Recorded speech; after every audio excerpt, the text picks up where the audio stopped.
Oke, selamat datang di pembahasan mendalam kita kali ini ya.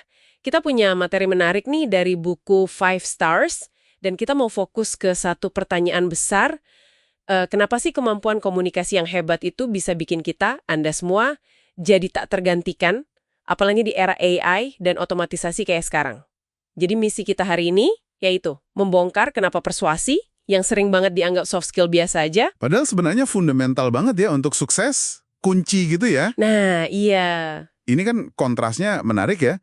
Di satu sisi ada AI, kayak Siri atau Alexa, itu mereka cepat banget kasih fakta. Kalau kita tanya soal katakanlah Alexander Hamilton, ya mereka jawab standar aja. Betul. Tapi di sisi lain, ada manusia, contohnya Lin-Manuel Miranda dengan musikal Hamiltonnya. Dia pakai kata-kata untuk bikin kita merasakan sesuatu. Nah, itu yang mesin, belum bisa lah. Itu dia, ini langsung nyambung ke pertanyaan ekonom Tyler Cowen ya. Keahlian Anda itu melengkapi komputer atau malah bersaing sama komputer? Nah, komunikasi ini kayaknya bisa jadi jawabannya. Mari kita lihat deh, kenapa? Kalau kita lihat sejarah, wah banyak banget buktinya. Alexander Hamilton itu contohnya. Pidatonya di tahun 1774 itu, dia berhasil loh menyatukan publik yang tadinya terbelah soal boikot barang Inggris. Kata-katanya itu punya daya ubah yang kuat. Iya. Atau contoh modern yang juga sering dipakai, itu John F. Kennedy sama misi Apollo.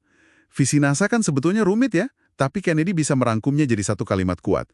Mendaratkan manusia di bulan dan mengembalikannya selamat sebelum dekade ini berakhir. Satu kalimat itu ya. Iya, satu kalimat itu bisa membakar semangat 400.000 orang loh. Itu kan efektivitas komunikasi di level paling atas. Jadi ingat cerita insinyur NASA Charlie Mars yang merasa pekerjaannya itu bukan cuma ngepel lantai, Oh iya cerita itu. tapi mengirim manusia ke bulan. Itu semua karena visi yang dikomunikasikan Kennedy tadi.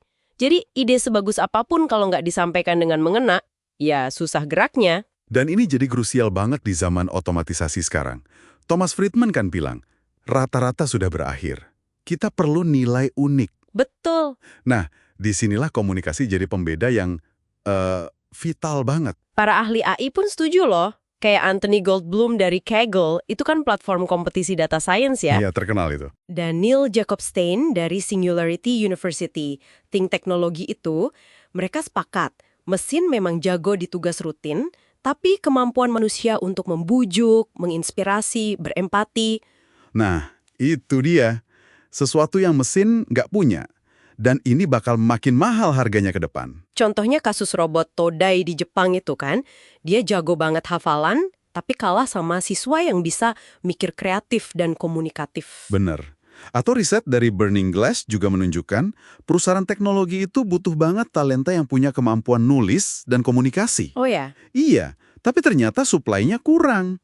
Jadi ada gap gitu, kesenjangan nyata antara kebutuhan skill ini sama ketersediaannya di pasar tenaga kerja. Wah, nilainya berarti terukur ya. Kayak Warren Buffett, dia kan dulu takut banget bicara di depan umum. Sampai keluar dari kelas katanya ya. Iya, tapi setelah dia kuasai, dianggap itu aset terpenting yang naikin nilainya. Katanya minimal 50%. Kedengarannya agak fantastis ya, tapi ini menunjukkan betapa dia menghargainya. Betul. Dan ini bukan sekedar klaim dia aja. Yang menarik itu kan, sertifikat kursus public speaking-nya itu yang dia pajang di kantor. Bukan ijazah kuliahnya. Oh iya, justru sertifikat itu ya? Iya, itu kayak simbol betapa dia hargai kemampuan menerjemahkan ide jadi pengaruh. Intinya gini, mesin itu nggak punya hati, tapi pencerita punya. Koneksi emosional lewat komunikasi itu keunggulan kita banget. Dan ini konsepnya udah lama banget sebetulnya. Aristoteles ribuan tahun lalu udah kasih kayak semacam cetak biru persuasi gitu ya. Logos, etos, patos itu kan. Nah, itu dia. Logos itu kekuatan logika argumen kita. Etos, kredibilitas kita sebagai pembicara. Dan patos, nah ini, kemampuan menyentuh emosi audiens. Yang kerennya, neuroscience modern sekarang membuktikan intuisi kuno itu. Ada studi dari Paul Zak yang nunjukin kalau cerita emosional, patos ini, bisa memicu oksitosin. Itu kan hormon kepercayaan. Oh, wow. Terus ada Uri Hasson yang nemuin neural coupling. Jadi otak pembicara sama pendengar itu bisa kayak sinkron gitu kalau lagi terlibat dalam cerita. Jadi patos itu bukan cuma pemanis, tapi kunci. Harvard Business Review juga nyempulin hal yang sama. Justru di era otomatisasi ini, kemampuan memahami, memotivasi, dan berinteraksi dengan manusia, aspek emosional ini malah makin krusial. Jadi fakta aja nggak cukup buat menggerakkan orang. Perlu sentuhan emosi itu. Iya, bener banget. Dan ini nyambung ke kapasitas unik kita yang lain, bermimpi dan memimpin. Contoh Navy SEALs di Hell Week itu kuat banget. Itu bukan cuma tes fisik ya. Bukan cuma fisik, tapi ujian mental dan kepemimpinan. Ada kisah Joko Willing yang nuker pemimpin kru perahu itu kan?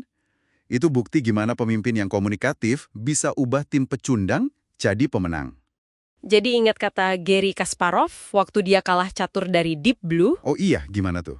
dia bilang, mesin punya kalkulasi, tapi manusia punya pemahaman. Mesin punya instruksi, kita punya tujuan. Mesin objektif, kita punya gairah. Dan cuma manusia yang bisa bermimpi. Wah, dalam ya. Jadi rangkumannya udah jelas banget nih dari sumber kita. Di dunia yang makin otomatis ini, kemampuan Anda buat komunikasi efektif, membujuk pakai empati, menyentuh emosi atau patos tadi, Itu yang bikin kita sulit digantikan ya. persis.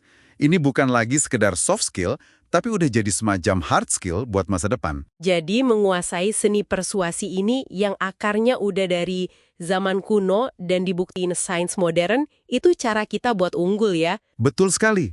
Nah, sebagai penutup nih, coba Anda renungkan ini deh. Karena mesin kan nggak bisa bermimpi atau merasakan kayak kita. Gimana caranya Anda bisa secara sadar mengasah dan menggunakan kemampuan unik manusiawi Anda?